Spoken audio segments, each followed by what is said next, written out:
की क्यारी, जिस सड़क पर केसर की क्यारी, नवल बना जिन रख सिंगार्यो, हवा करो प्यारी, सड़क पर आपो की क्यारी, जिस सड़क पर केसर की क्यारी। मध्य प्रदेश का मालवांचल और उससे लगी राजस्थानी सीमा, यहाँ के जनजीवन में विवाह अवसर पर महिला कंठ आज भी इस गीत को अवश्य गाता है। गीत की पंक्तियां यही कहती हैं, कभी मालवा और राजस्थान में बड़े पैमाने पर अफीम की खेती की जाती थी। यहाँ तक कि सड़कों के किनारे भी अफीम की क्यारियां हुआ करती थी। अफीम, कितने ही नाम हैं इसके। अफीम, पोस्ता, अहिफेन यानी सर्प विष। मालवा राजस्थान में इसे अहिफेन के नाम से भी जाना जाता है। इसी अफीम का बीज यानी खसखस, यही सूक्ष्म दाना जब खेत में उगता है तब उससे एक ऐसे पौधे का जन्म होता है जिसके फल यानी डोडे के अंतर में अफीम रूपी विषकन्या छुपी होती है, जिस पर अनेकों रीझते हैं। मध्य नवंबर, शीतलहर कुछ विस्तार पाने लगती है। सूर्य किरणों की प्रखरता में कमी हो जाती है। तब कृषक अफीम फसल के लिए बोनी करते हैं। अफीम सिंचित फसल है, जहां जल स्रोत है वहीं अफीम बोई जाती है। बोनी के कुछ समय बाद खेत में पड़ा बारीक खसखस दाना अंकुरित होकर कुछ दिनों में अफीम के पौधे का आकार ले लेता है। फसल धीरे धीरे विस्तार पाती है। एक शलाका यानी एक डंठल के माथे पर एक फूल विकसित होता है। 4-5 सुंदर मखमली पंखुड़ियों से घिरा फूल एक कटोरी की तरह आकृति ले लेता है। कभी मालवा राजस्थान में रंग बिरंगे यानी श्वेत, कुसुम्भी, लाल वर्णी फूलों वाली अफीम की फसल होती थी, लेकिन अनुसंधानकर्ताओं ने श्वेत फूलों वाली अफीम का विस्तार किया, जिससे अफीम का अधिक उत्पादन मिले। लेकिन आज भी फसल के बीच कोई ना कोई रंगीन फूल खिल ही जाता है। 4-5 मखमली पंखुड़ियों से घिरे इसी कटोरी नुमा आकृति वाले फूल के केंद्र में एक छोटी कुंभिका के रूप में फल जन्म लेता है, जिस पर चक्राकृति ढक्कन होता है, जो समय के साथ पकने की अवस्था तक बढ़ता जाता है। इसी फल के तन में दूध जैसी तरल अवस्था में रहती है अफीम। ये झूमते हुए अफीम फल, ये आफू डोडे जब बड़े होते हैं सुंदर हरित वर्णी हो जाते हैं। तब ये दूध से भर जाते हैं। इसी समय फल पर चीरा लगता है। कोई कुशल हाथ ही ये क्रिया संपन्न करता है। इसी चीरा लगे स्थान से धीरे धीरे दूध टपकने लगता है, झरता है और फल पर अपना स्थान बनाता है। रात्रि की शीत उसे और गाढ़ा बना देती है। बाद में उस डोडे से ये गाढ़ा द्रव्य खुरच लिया जाता है। इस तरह अफीम अपना प्रारंभिक रूप प्राप्त कर लेती है। आपो क्यारी में खिलज कई फुलड़ा रंग सुरंग, बनज कई फुलड़ा रंग सुरंग, बनज कई फुलड़ा रंग सुरंग, बनड़ी गोरी कामड़ी जी कई चुनरी भी सतरंग, बनड़ी गोरी कामड़ी जी। बाद में इस कच्ची अफीम का विशेष वैज्ञानिक प्रक्रिया द्वारा शोधन किया जाता है, ताकि वो औषधीय उपयोग की अवस्था में आ सके। और ये शोधन प्रक्रिया पूरी तरह भारत सरकार के नियंत्रण में संपन्न होती है। जबकि इसी अफीम को गैर कानूनी तरीके से रासायनिक प्रक्रिया द्वारा ब्राउन शुगर, स्मैक तथा हेरोइन जैसे मादक द्रव्यों में परिवर्तित कर दिया जाता है। अफीम केवल मस्त कर देने वाला मादक पदार्थ मात्र नहीं है, बल्कि इससे मार्फिन, कोडीन और पैथोडिन जैसे औषधीय पदार्थ प्राप्त किए जाते हैं। मार्फिन कैंसर के मरीजों के लिए एक अद्भुत दर्द निवारक का कार्य करता है। भारत करीब 1300 मीट्रिक टन अफीम के उत्पाद हर साल विदेशी दवा कंपनियों को प्रदाय करता है और इस रूप में अफीम देश के लिए बहुमूल्य विदेशी मुद्रा प्राप्ति का एक जरिया बन जाती है। भारत के अलावा अफगानिस्तान, पाकिस्तान और म्यांमार अफीम के प्रमुख उत्पादक देश हैं। एक गणना के अनुसार मध्य प्रदेश और राजस्थान में 12-12 हजार हेक्टेयर में अफीम की खेती होती है। उत्तर प्रदेश लगभग 8,000 हेक्टेयर क्षेत्र में अफीम उपजाता है।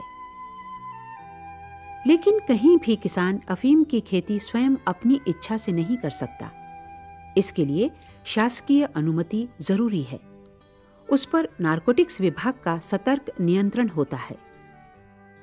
किसानों को अफीम की खेती के लिए 20 से 40 आरी तक के पट्टे दिए जाते हैं। आरी भूमि की नाप है। पट्टे ऐसे किसानों को दिए जाते हैं जो निर्धारित मात्रा में विभाग को अफीम की पैदावार दे सकें और साथ ही विश्वस्त भी हों। अफीम एक इस तरह का पौधा है जिसका हर चीज़ बिकाऊ है। जिस दिन अफीम के पत्ते आते हैं, पालक की सब्जी की तरह बाज़ार में आप खरीद सकते हैं। जिस दिन अफीम के डोडे होते हैं, पक जाते हैं, सरकार से वो लेटेक्स का पैसे लेते हैं। जिस दिन खसखस उससे निकलता है, खसखस के रेट 20,000 रुपये तक पर क्विंटल लास्ट ईयर तक गए हैं। उससे बचा हुआ जो है जिसको आप ये डोडा चूड़ा कहते हैं, वो भी बिकाऊ है।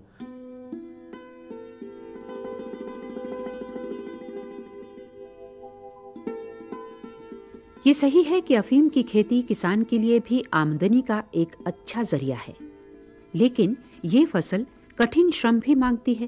क्यों हम किसान लोग दिन भर धूप में खड़े रहते हैं आपके सामने। फिर सुबह 7 बजे से खड़े होते हैं खेत में, शाम को 5 बजे तक बिल्कुल खड़े रहेंगे मजदूर। अब फिर मंड जाएंगे, बस ये फिर काम पे लग जाएंगे। बस अब खाना खा के खुद भाई ये खड़े हो जाएंगे। निरंतर निगरानी, नियंत्रण, फिर भी कभी ये फसल ऐसी समस्या से घिर जाती है जो संभवतः अन्य फसलों के साथ नहीं आती। दिक्कत है कि एक तो इसमें रोग बहुत लगता है और बंदर भी परेशान करते हैं।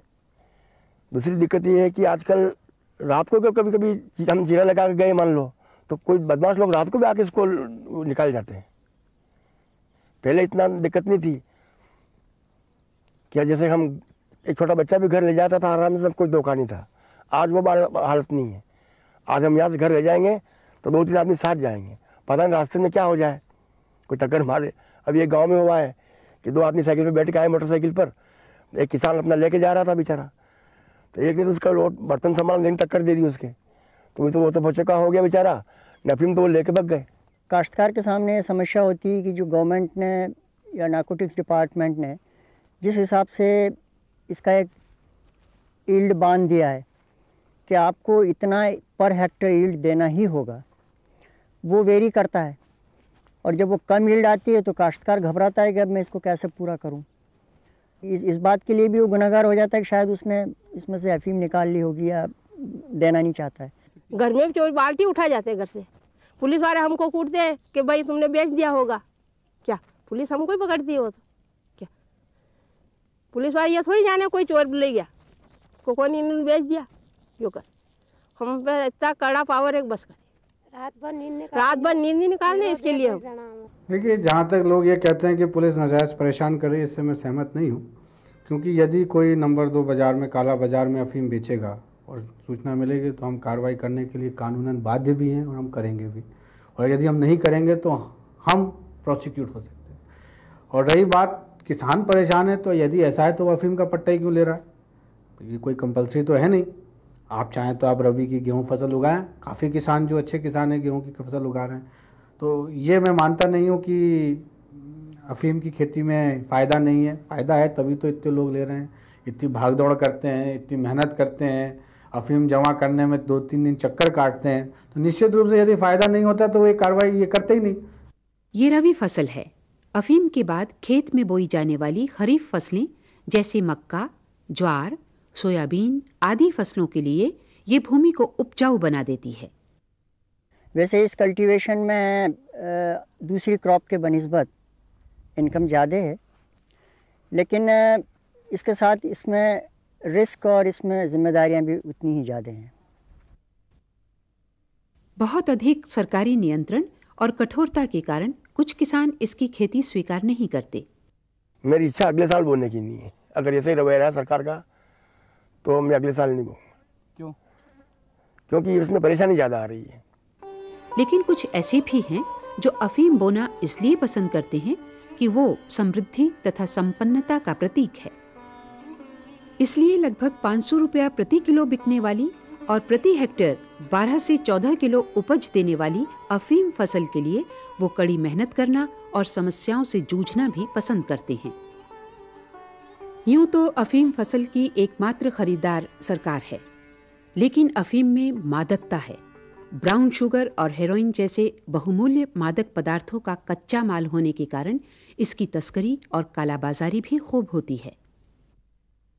सरकार जो अफीम लेती है पर केजी करीबन 350 से 550 रुपये के बीच में रहती है, और यही माल अगर हम ब्लैक में बेचते हैं तो इनके 15 गुना पैसे आते हैं, करीबन 6000 से लेकर 7000 तक यहाँ मिलते हैं। अंतर्राष्ट्रीय कीमत तो अगर ज़्यादा है, तो जितना भी माल ज़्यादा है स्वाभाविक वो ब्लैक तो करेंगे, तभी खर्चा पूरा होगा।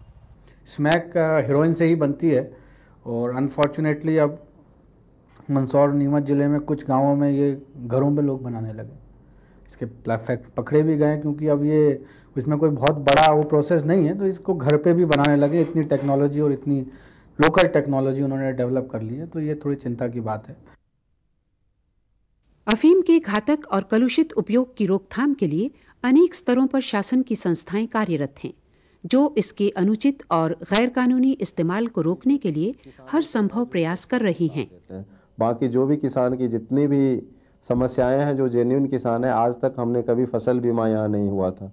आते ही मैंने एक फसल बीमा का योजना यहाँ दिया कि मैंने सोचा कि यदि क्रॉप फेलियर हो रहा है तो आप बीमा करा लें और बीमा कंपनी इमीडिएटली पैसे दे देते हैं। और हम लोग हर तरह से कोऑपरेट करने के लिए सरकार को तैयार हैं, या मूल्य बढ़ाने में हो, या वैज्ञानिक पद्धति से खेती करना हो, या जिस तरह के गवर्नमेंट एस्पेक्ट पे हो, लेकिन उन्हें सरकार को ही अफीम देना पड़ेगा।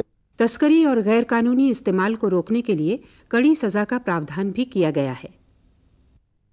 एनडीपीएस एक्ट में सजा मिनिमम प्रिस्क्राइब की गई है, अर्थात यदि किसी भी व्यक्ति के विरुद्ध एक बार कितना भी छोटा अपराध एनडीपीएस एक्ट में सिद्ध होगा, उसे 10 वर्ष का दंड होगा। अफीम का प्रथम सेवन ही मस्तिष्क के उस भाग को प्रभावित करता है जिसे लर्निंग सेंटर कहा जाता है। इसका प्रथम सेवन ही मनुष्य को व्यसनी यानी एडिक्ट बना देता है।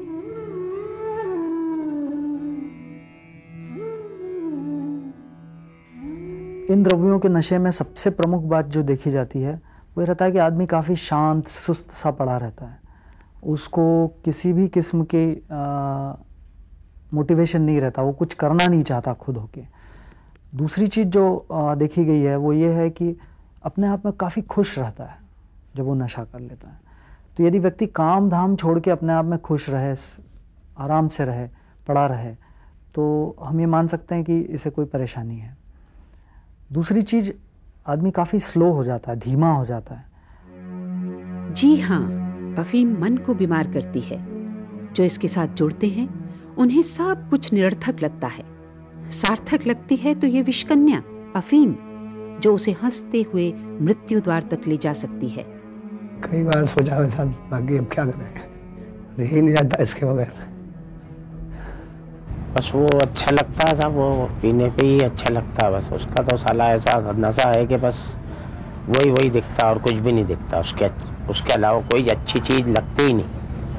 औरत अच्छी नहीं, बच्चे अच्छे नहीं, खाना अच्छा नहीं, सिर्फ वही। एडिक्शन में लोग साथियों का एक युवा वर्ग, कुछ एक उम्र होती है जब आदमी जल्दी गंदी आदतों की तरफ जाता है, तो लोग सिखा देते हैं क्योंकि उनका फ़ायदा है अफीम या स्मैक बेचने का, उनको एक नए आउटलेट मिल जाते हैं।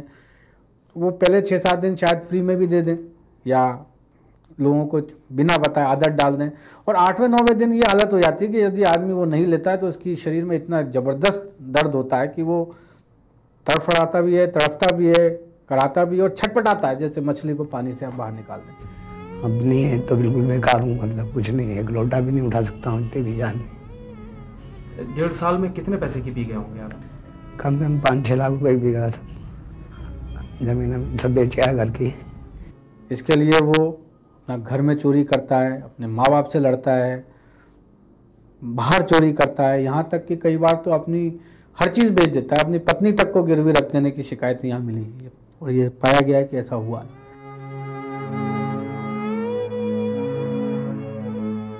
वास्तविकता ये है कि ये अफीम नशा मनोवैज्ञानिक और शारीरिक दोनों ही रूपों में व्यक्ति पर आक्रमण करता है और अंत में उसे पूरी तरह बर्बाद कर देता है। जो इन नशीले पदार्थों के अंधे दलदल में फंसे हैं, उन्हें उबारने के लिए सरकारी और गैर सरकारी संस्थाओं ने नशा मुक्ति केंद्र खोले हैं, जहां इसके रोगी ज्यादातर परिवारों द्वारा ही लाए जाते हैं। अक्सर हमने देखा है कि जो लोग हमारे पास आते हैं अर्ली फेज़ में आते हैं, कि सुबह लगा के दोपहर के समय आते हैं और शाम के समय जब तक उनको तकलीफ़ चालू होती है उसके पहले अगर इलाज चालू कर दिया जाए तो ये सारे के सारे सिम्टम कंट्रोल में लाए जा सकते हैं। इसके बावजूद तलब इतनी ज़्यादा होती है। तलब एक मानसिक स्थिति है, ये शारीरिक तौर पे कहीं नहीं दिखाई देती।